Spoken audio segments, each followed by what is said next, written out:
Welcome to Season 2 of Nexus of Narratives. I am so excited to start this new chapter with you.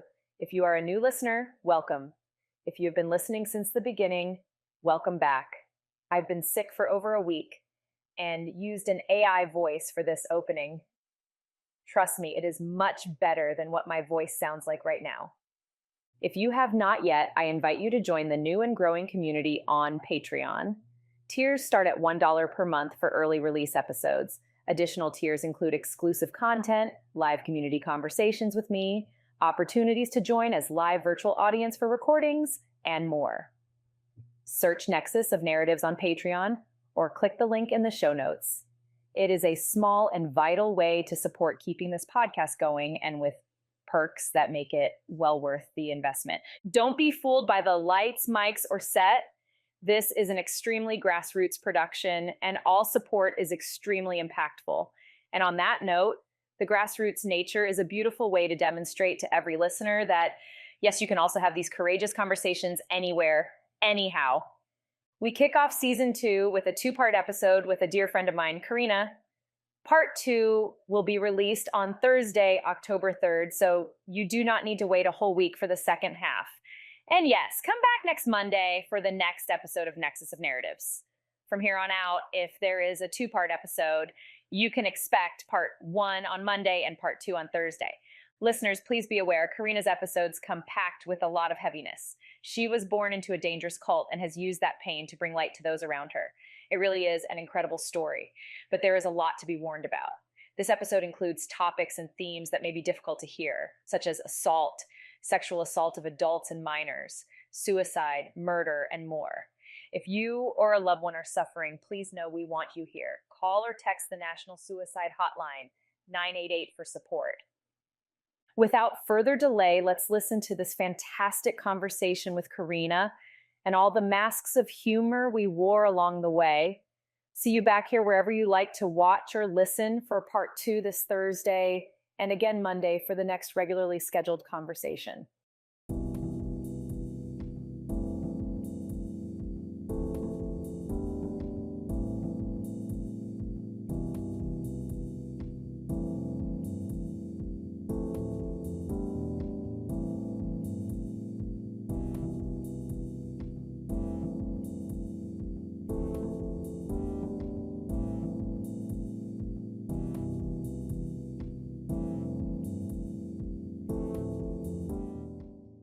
Welcome to the Nexus of Narratives. I'll let you finish sipping your water there. Yes.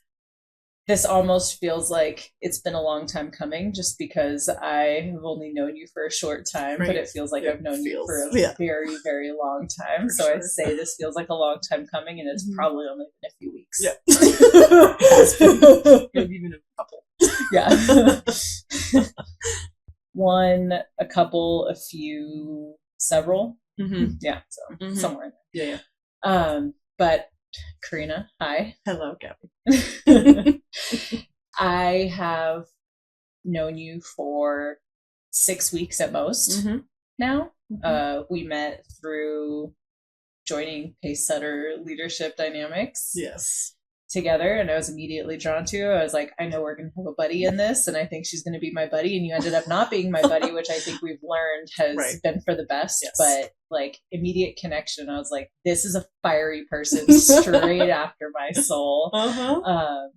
And so I really have appreciated that from day one, and like super ambitious, and like you've got so many amazing things going, and I'm always so grateful for those mirrors in my life. Yes. So thank you. You're welcome.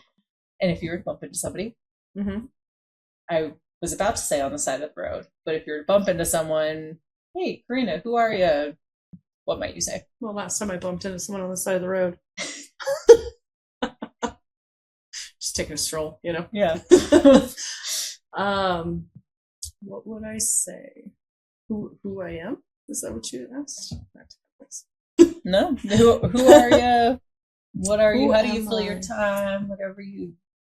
Quick introduction. I am Carina, and I am extremely passionate about supporting the raise of consciousness for the world. I think it had a lot to do with my upbringing. I just used that trauma and pain for growth. I didn't get there right away. Yeah, it took me a minute to be like, oh yeah, this is something that can benefit the world as long as I'm courageous enough to speak about it. And there's a lot. Yeah, there's a lot. Yeah. Isn't that such a beautiful summation of what I aim to create with this? Actually, is to be courageous, to have the conversation so that our stories can benefit others. Yeah. What a beautiful package. For sure. Beautiful package. Yeah. So at the high level, you're like, I'm really passionate about using my trials, tribulations, learnings to help benefit others, raise conscious awareness of people. Yeah. That love, Yeah. That love that's been just beaten down in all of us. It's still there. Still there. But no matter how dim it is. Yeah. No matter how dim it is. So beautiful. Yeah. Not everybody has triple A's for the remotes. That's true. We just set up some remotes for some new lights. Yeah. And got some triple A's. Not everyone has them. Everyone has them. But people like us can provide them and support people with things like that, I think. And that's kind of where, that's how I have been planning for years to get people to look inside and find that little dim light and, show them the buttons.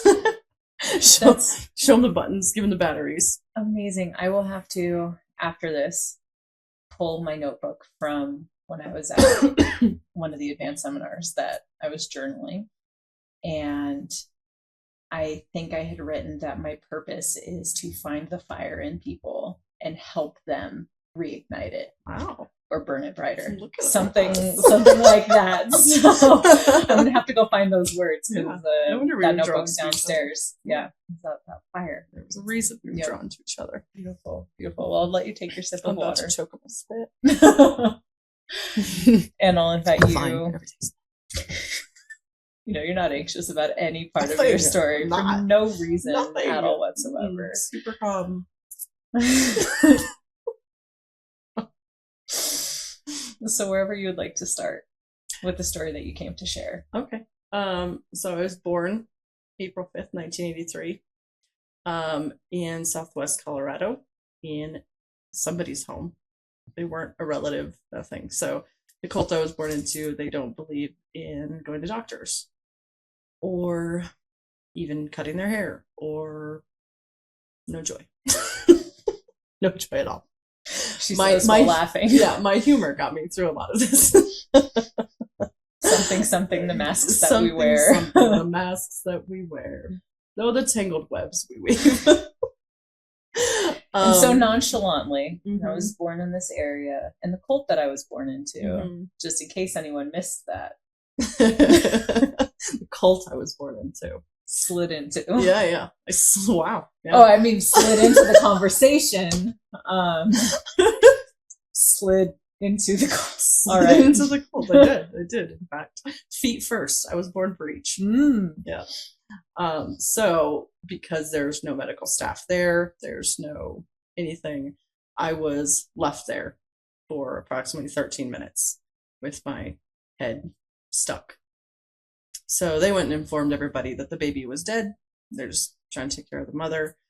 My mother was in labor for 6 hours, which is really long after I realized how quickly I had babies. That was a very long time. So in the active labor, you're on the way out. Yeah. That was 6 hours long. Yeah. I would never have came out. One of the ladies had to reach up and grab my leg. Wow. So then she had to reach up and grab the other one because I just was not advancing. I was like, no, thank you. Warm, comfy, no, thank you. So yeah, I was born. They cut the umbilical cord and set me off to the side. I was just taking care of her. My aunt actually came over to pick me up and hold me right before she wanted to hold me before they buried me. So she held me and I started wiggling and shit all over her. that newborn stuff. That's some ripe sauce. So so yeah, I was an incredibly intelligent child, despite being cut off from oxygen for however long I was cut off from it. I'm just guessing that the umbilical cord just had a good place to sit where I didn't lose oxygen or blood or anything. So I was in a high chair by 3 months, not a high chair, a walker by 3 months old. My grandpa would have them tie a rope to it because I was pulling things off the shelves. Standing on my own by 4 months. By 5 months, I was walking, talking by 6. And I think I kind of terrified them a little bit. My father was not in the church. He was not baptized into the church. So I very much felt the abomination label on me from very tiny. Because I was not, it wasn't the way they thought it should be. It should have been different. He should have been baptized, or it shouldn't have existed at all. So I remember as a kid being I had a lot of questions that were not ever answered. I didn't understand the strong male, I don't even know the word for it, dictatorship. I guess is a good word. Men had say over everything, and I didn't understand that. I felt very protective of my mother from a very tiny age. I have a very good memory. I remember being breastfed. I remember trying on clothes when I was like 8 months old. I remember an outfit that I tried on, or they put me in. And I was just very protective of her. People were not very nice to her, and you could feel that vibe as soon as her siblings walked in or other people of the church walked in. And then at 6 years old, she had a little sister for me. And then 9 years after, at 9 years old, she had twins. And she also had them at home. She had all of us at home. She had no idea she was pregnant with twins. So when I came home from school, I had the mail in my hands and my backpack. My cousin ran outside, slapped everything out of my hands, and yanked me inside. She was like, "You have to see this." And so there were 2 little babies just being held, and I was like, wow. And then I tried to go see my mom and got the door slammed in my face because she was hemorrhaging and not doing so hot. So there was a definite overwhelming fear growing up in the church.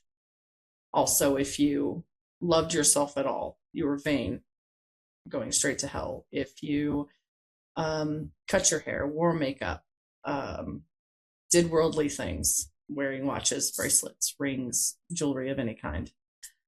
So I was constantly in fear of going straight to hell, which is why I asked a lot of questions, but never got answered.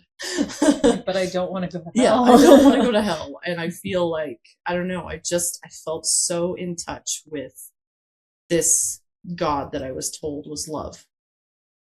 And then they would do things and say things that were very hypocritical of that, So, yeah, growing up, I was in fear a lot of going straight to hell and dying. And then we got a little older, and me and my sister were molested by her father. And I told my mom right away what happened to me at 8 years old, and she wanted to give him another chance. Because in this church, once you're married to that person for life. There's separation, but you can never be with another person ever again. So she wanted to give him another chance. He blew it immediately. So we finally left. She didn't know it at the time. She was pregnant with twins. So she was a single mom raising all of us. And I remember being very angry with her about not leaving that first time, because that's your baby. You protect no matter what. Mm-hmm. Mama bear should have came out for sure. And then I found out later in life that the reason the church didn't even do anything about it is because, and I quote, that is a human issue, not a God issue. Oh. Yeah. Yeah. That, I feel like my brain just short-circuited a little bit. Yeah. Something fascinating that I've heard so far as a theme is, well, one, in alignment with hearing Michael's story after him being in a religious cult for 25 years, the power of fear, which I hear is consistent here. Yes. This fear just, and I hear in some different religions, is just like the fear of God to encourage obedience.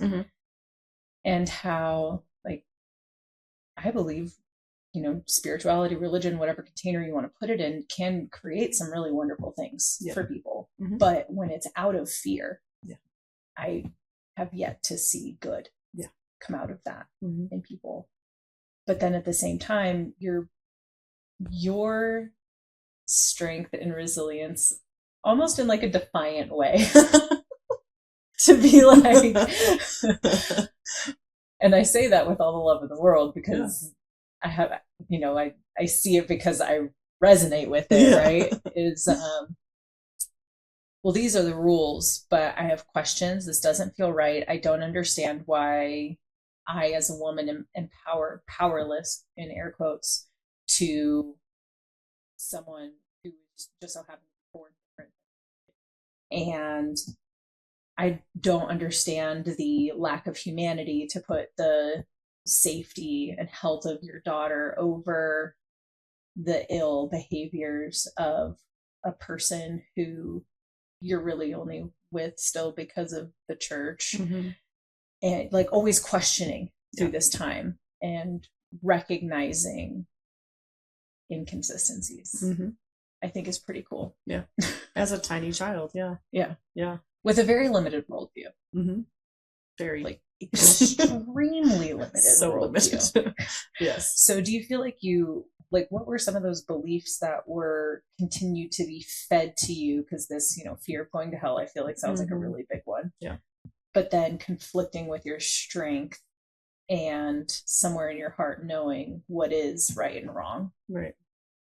Did that continue to show up, or like how did that kind of continue? Was that a linear, like, I'm seeing these conflicts, or did you kind of ebb and flow? I definitely ebbed and flowed. So at 12 years old, she met somebody, and this had been years since her and the pedophile had been separated. So when she met him, I was the primary caretaker for my little sisters. At 12. This started at probably 10 when my littlest sisters were a year old. So I was home all summer with them. And then when school came, I'm not really sure who would take them. I think it was maybe an aunt. But yeah, for the whole summers, I was their caretaker. And then I remember being hungry a lot. Because I would make sure that my little sisters had food before I took any. If there was leftovers, I would eat it. So the dynamic after she met him changed a little bit. She got a little bit selfish. She wanted this relationship. She was told by one of the elders that she shouldn't stay in view of people that could be offended. So we moved to Arizona, which we were still raised very much that way, in the fear and the codependency that was my mother. She had been through a lot in her life, and I didn't recognize that codependency until I was probably 33. I'm wrong. I was older. I was 37. It was after she passed. Yeah, it was a long time. So once we moved to Arizona, we still had that fear of, you need to obey, you need to do what the Bible says. They read from the Old Testament a lot. So that's why there was no cutting of the hair, or by the time I got older, we could wear pants. Our shorts, though, had to be at the knee or lower. And I find it very interesting that their main theme was to cover us girls up, these women up. There was still sexual assault. There was still things that were not supposed to be happening to little girls. Yet, once things did happen, they were just like, it's a human issue. Okay. But yeah, I feel like I went off of your question a lot. It's okay. My mom definitely reinforced, when we weren't around the church, that being in fear and actually losing people and being in turmoil was what God wanted. Because if you were living in turmoil, that's exactly the path and I don't remember the scripture that is very, that ties in with that. But it was basically, God will feed and take care of the sparrow. Why wouldn't he you? And if you are in trials, that means that you're special to him. And that means that you're on the right path. Me, as probably a 16-year-old, was just done. I didn't want to live in fear. I wanted to live my life. I had planned on going into the Marine Corps as a sniper, like, as soon as I turned 18. That was my plan. Like, I was just so done living in fear. I wanted to see the world. I wanted to fly an airplane. You know what I mean? It was just, that's what I wanted to do. And so what attracted you to that? You just started to answer, but like, where did you hear about the Marine Corps and say, like, that's the thing? Well, once we moved to Arizona, things loosened up a little bit. It wasn't the whole church surrounding us. It was my mom. Okay. That was all we had, was her and our stepdad in the middle of nowhere on a 40-acre ranch. So yeah, that's when I was 14, we finally got the land, and that's when I saw my first rattlesnake. And there was just fear everywhere, and I saw it as opportunities to learn about things like rattlesnakes. I know a bunch about rattlesnakes now. Yeah, so quick fun fact about rattlesnakes. Right, they can strike at 150 miles an hour. Yeah, it's ridiculous. I see them on trails, and that makes me even more afraid of them. Okay, carry on. Just stay away. Also, we learned to kick the ground when we walk, because that will alert them, and they'll start rattling wherever they're at, and then you know where they're at. Yeah, no need to kill them.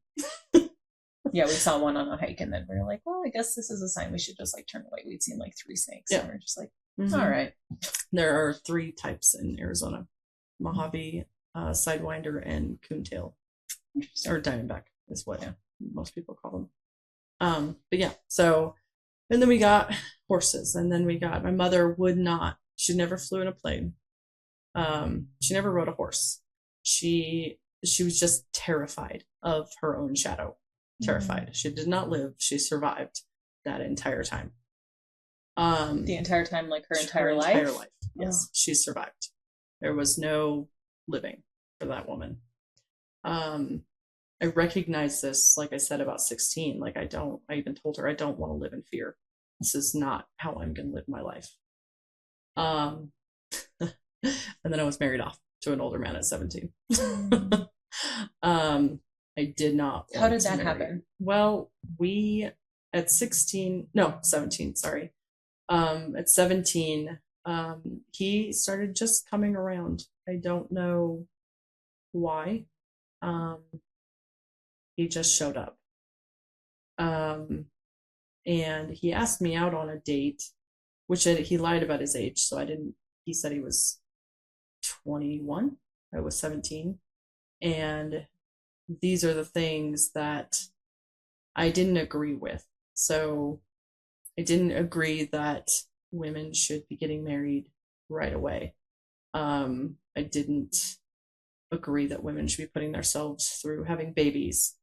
My step-grandmother had 14 kids. Yeah. And no, thank you. I didn't want any children. I was just like, I'm good. I raised my sisters. I'm good to go.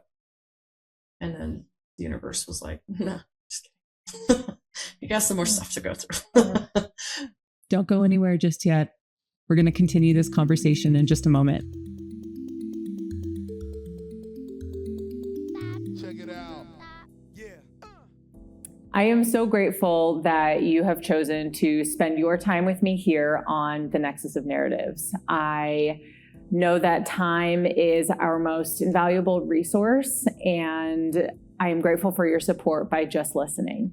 If you would like to further support the podcast and my continued work in this space, please go to www.nexusofnarratives.org. That is NEXUSOFNARRATIVES.org for more content, ways to support, and connect with others. The Nexus of Narratives is a project, a passion project of mine in the Nexus Impact. So if you are looking for coaching services to become the type of leader that others want to follow, or help improve the culture and engagement of your teams, your organizations, and build greater community to help reduce lost costs due to turnover and inefficiency, reach out to me. I would love to help support you in your work. And if that is the avenue that you would like to go, you can find me and connect on my website. That is thenexusimpact.com or THENEXUSIMPACT.com. Thank you.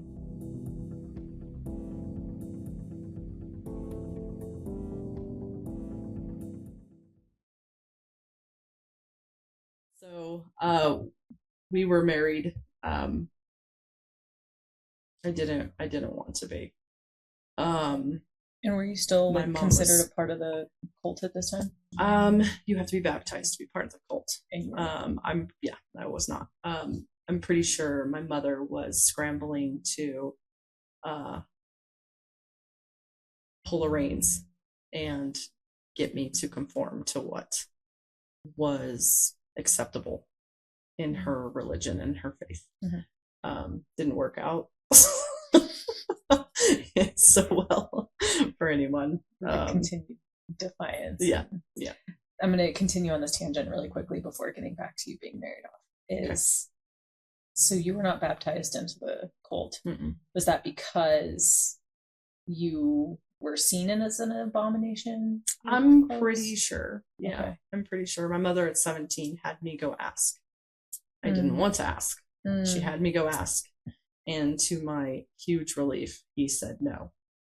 So you were still raised into, even though you're in Arizona, mm-hmm. It sounds like you're still raised into the beliefs, the fears, everything, but you're not actually accepted as one of this cult. Mm-hmm. Okay. Yeah. So you're the black sheep of the cult. I am the black sheep of the cult. Yes. Or the rainbow colored one, whatever. Rainbow colored raccoon. Yeah. Dumpster fire. Yes. So you're married off at 17 to this mystery man who lied about his age. Yeah. Lied about a lot of things. Yeah. Mm-hmm. It turns out that his family had a lot of old money. And I was like, oh, that makes sense. He got away with, I have never, at that point, I had never been consciously aware of somebody that would go through life like he would go through life with no fear of repercussions. None. And just do the most horrible things and say the most horrible things and just be the most horrible person you can be and just have no qualms about it. So like the pure antithesis of what you were raised with. Yeah, exactly. You just brought that to my awareness. But like not in your kind of way. Right. Because there's an opposition of you and how you showed up. But then there's like this, pure antithesis. Yeah. Interesting. Yeah, very interesting. Okay, so how did that this sounds like a diversion of the path. And it feels like there's some beliefs that we can get into in that moment where you go off, you're married off, you're still kind of questioning, like, what were some of those moments in your mind and in your body about what you believed about yourself or the world that carried you into that direction? I didn't know much about the world, so to be thrown into it like that was definitely a shock, because I think I had clung to my mother's love and her goofiness and her humor and every tactic she used to get by in life. She could find joy in whatever situation. Once the fear got so heavy, then she could just light up a room. She could make things fun. And I didn't realize that once I got out into the world, there was this level of cruelty that I didn't understand from others. And it was mostly him and his family. What do you mean? That turned into my new world. Okay. I wasn't allowed to go do things with friends. I wasn't allowed to go experience the world very much as a young kid or a teen. So once I got to that place where I was like, okay, well, I'm in the world now. I'm going. I'm not doing what I wanted to do, but it's still an opportunity to see the world, to experience things, to discover me, I guess. Which I didn't realize was a thing until I was thrown into that marriage, and I noticed other people had likes and they had dislikes, and they had things that they enjoyed, they had things they didn't enjoy. I didn't have that base. It was not to be vain. I was not to be outwardly, I don't even know the word. I was not supposed to be me. That was a no to be any kind of authentic self, because that could be seen as vanity. And as little kids, you grow up looking in the mirror, you grow up practicing facial expressions. I would get in trouble for stuff like that. So being out in the world in the way I was with his friends, his family, just different dynamic, different people, I noticed things about people. And then so I started kind of my own little journey of, what do I like? What don't I like?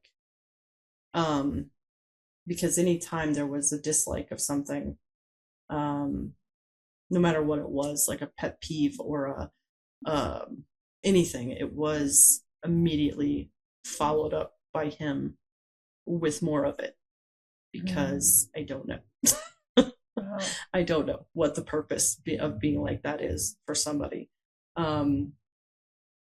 But if I said something like, I'm cold, and wrapped up in blankets, he would go turn the AC down. If I was hot, he'd turn the heat up, like that kind of stuff. You know, there was no comfort. There was no sweetness. There was just, I don't know. I kind of feel like I know what a POW feels like now. But it was just a continuation of that fear. Even though he and his family weren't in the cult, they were, I don't really know how that came to be. I just know they had a lot of money, and then all of a sudden I was his property. So I'll just let everyone take that as they will. We ended up having 4 kids together. Most were not through consent. And yeah, that was different because I didn't want kids. Mostly, and this is mostly why I didn't want kids, is because when I was there with my sisters, I worried about them constantly. That fear that the church puts on you extends to people you're taking care of. So you're just terrified of anything happening to them. And I'm pretty sure that's how my mother was with us. Just terrified constantly. And so once I had left, and found out I was pregnant, I was not happy about it. I was 17, pregnant, living with a person who was not the nicest, and I was stuck. That's the biggest feeling I remember, is feeling trapped, feeling stuck. So yeah, with me, it just turned into, once I found out I was pregnant, I went right back into survival mode. There was no adventurer left. And if she was there, she was just quiet. she was just sitting somewhere in there, just waiting, I guess. She is in my adventurous side, your authentic self. Yeah, my authentic self, yes. So yeah, I just kind of reverted back to just survival mode, and raised my kids. And my oldest was around 8 years old. My youngest was 8 months old, and I decided I had had enough of the abuse, of everything. And how old were you at this point? I was 29. I was just done. He had been in Texas working afar. We were still in Phoenix, and I just packed up the entire house and left. It wasn't the first time, but it was the last. And we ended up moving to Colorado with his permission, and then just moving back to the town I was born in. I thought I would have more support there. I thought I would have, I still thought people in the church cared. They immediately shunned my mother as soon as we got back, because she left a union to be just like the elder told her to do. So she had to work really hard to get back into the church. I had no interest. Why did you choose to go back to the town where you were born when you were leaving? Because my mother was going there, and my sisters, and I wanted to. We were very close. I feel like we were the bond with me and my sisters and my mom. It was being masked as a bond. It was actually codependence. Yeah, like what I hear is the evil that I know is better than that I don't know. Yeah. And I don't know. That to go back to what you knew, to stay in this kind of codependent and toxic dynamic was better than where you were. Right. So, well, I didn't know of any other life at this point. Yeah. Still extremely limited worldview at coming up on 30. Yeah. Extremely limited. Wow. Okay. So I was very well self-educated. There was no money for college. There was no money for anything like that, not even a trade school. So, and I had 4 kids. Like, there was a lot to do. So once I left, I remembered somewhere in there, what about me? What do I like? What do I not like? I started finding myself little by little again. And then divorce had been filed in Arizona before I left, and the judge dropped it because he wouldn't respond to the paperwork my lawyers kept sending him. Somehow that got dismissed instead of me just winning. And then when I got to that town, he filed for divorce. My father had ended up going to prison before I was born, for robbing a place and shooting a police dog. So he was absolutely hated in that town. But when he filed, the judge was changed over from one judge to a judge who would put my father away. And that's who kept the case. And the reason, well, there was a lot of reasons I left, but the biggest reason I left is because my oldest two came to me and said that he had been bathing them. And I had taught my kids, their father, my ex. So he had been bathing them, and he'd been staying in places too long, and it was made them uncomfortable, and I was done. So we left, and he filed for divorce there. And despite all of the evidence against him, despite all of that, the judge gave him temporary custody of all of the kids. And me being me, I wanted all of the media attention on this. I wanted the entire world to know what was going on in this town. I ran. I was a fugitive for 8 months. Wow. Yeah. He had told them that I was dangerous. They were looking for my children in shallow graves. And I was like, really? So after enough time went by, I assumed that this would be out in a bigger bubble. All of this stayed in this town. Like, news did not travel far. So I ended up turning myself in, and the kids went immediately with him.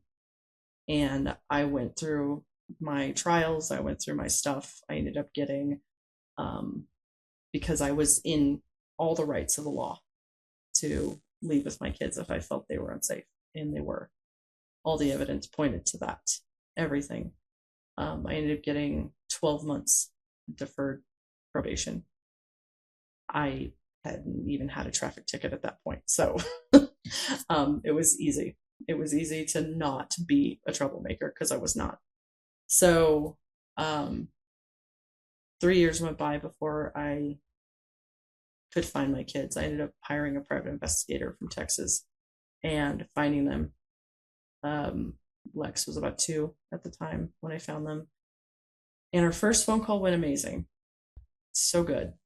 And the second one was horrible. They were completely against me. They did not understand why I abandoned them. They were very angry that I had another baby, like I was trying to replace them. And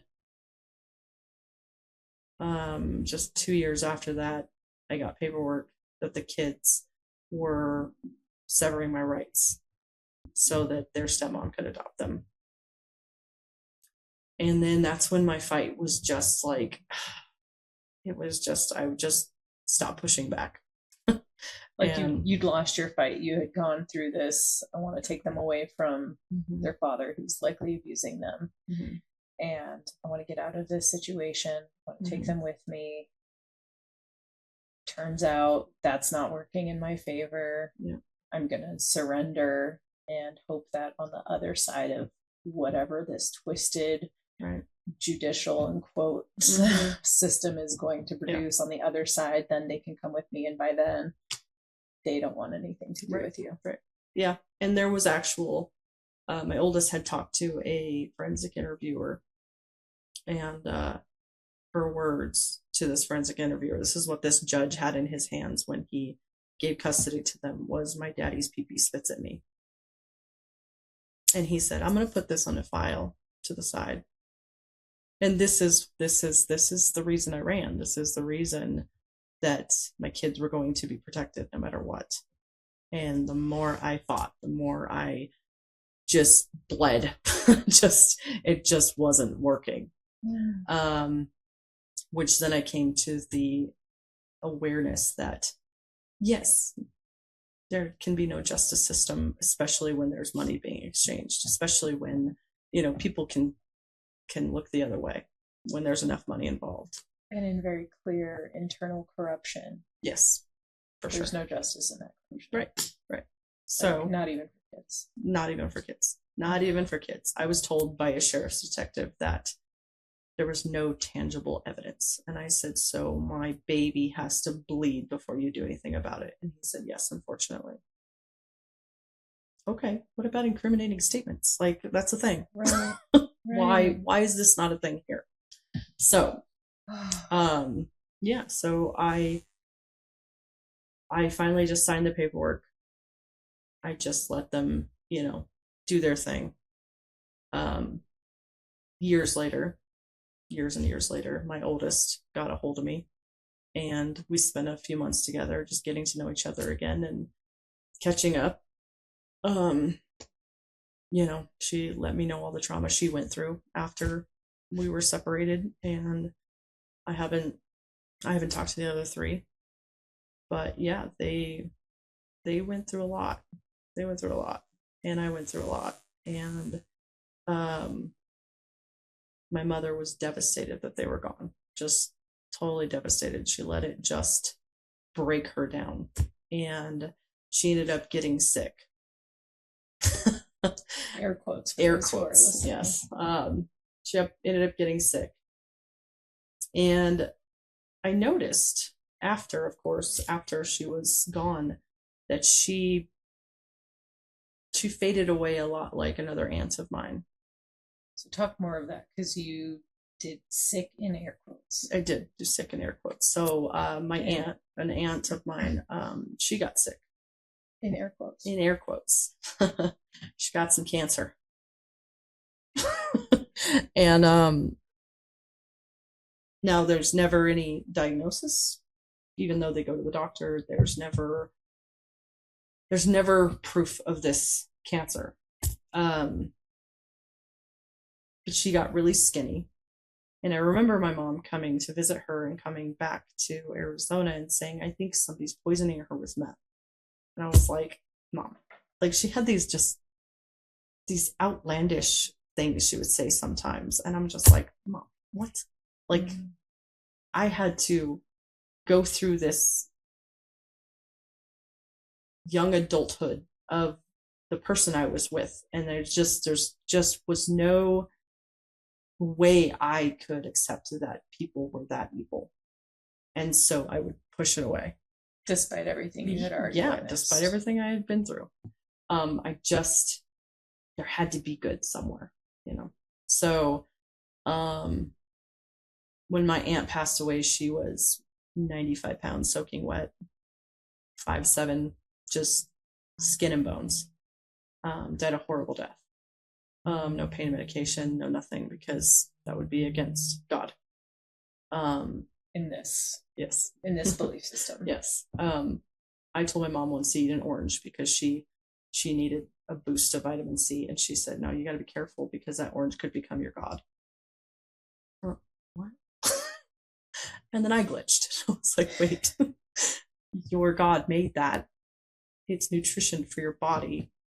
Yeah, you just have to be careful that you're not relying on that to save your life. So expand a little bit on that before you continue on this quote unquote cancer. Is this orange could become your God? What does that mean? If you,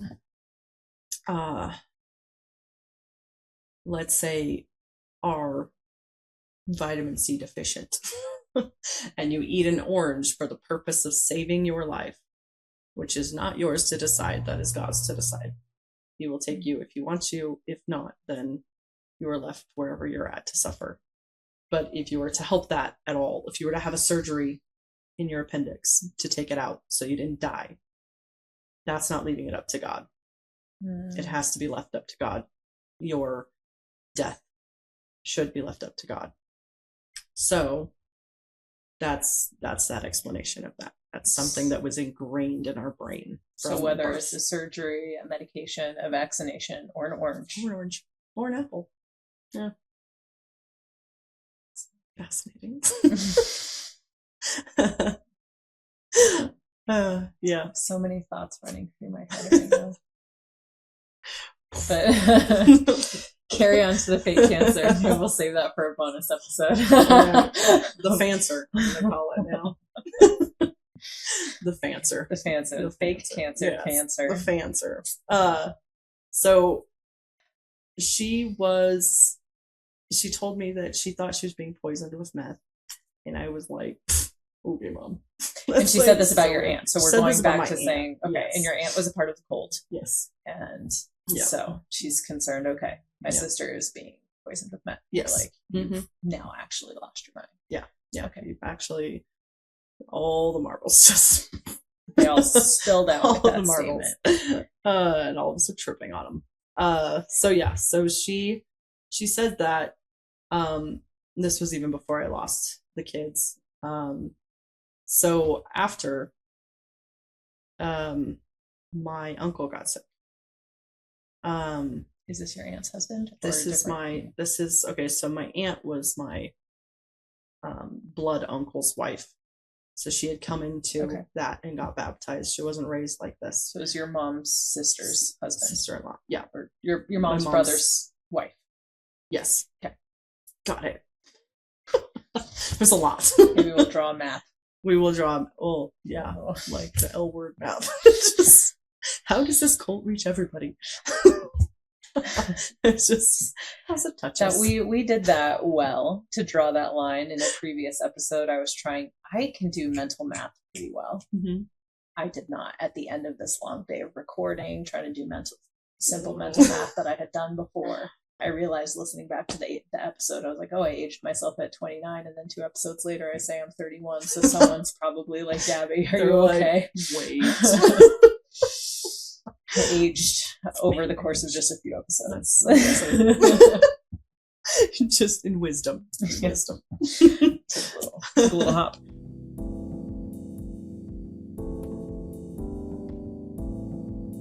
Thank you so much, so deeply for spending your time with me here on the Nexus of Narratives. I hope that you found this to be a tremendously valuable use of your time and your capacity, and that this might help you to create greater connection and compassion in the spaces all around you.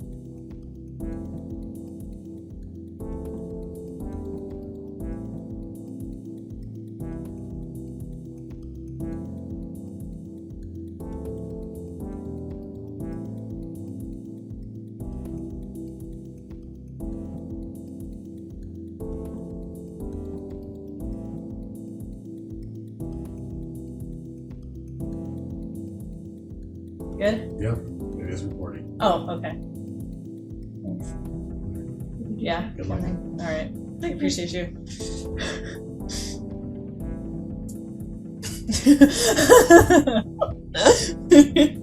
Really start getting sick. That's how we're starting. We're starting off strong. So too.